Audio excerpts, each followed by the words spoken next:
घरामध्ये जिथे बुद्धाला ठेवतो आपण, तिथे बाबासाहेबांना ठेवतो, आपलं जे जे पूजा स्थळ आहे त्या ठिकाणी हे दोन पुस्तक नक्की ठेवा. दोन पुस्तक तुमच्या घरात असलंच पाहिजे. एक भारताचं संविधान आणि दुसरं बुद्ध आणि त्यांचा धम्म.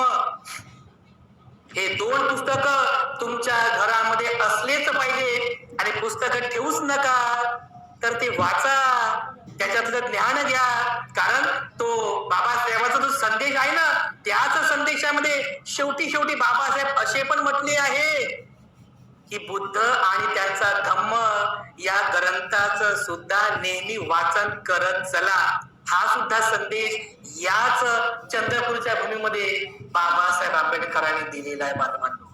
आणि म्हणून बाबासाहेबांच्या या संदेशाला आपण सर्व जागलो पाहिजे.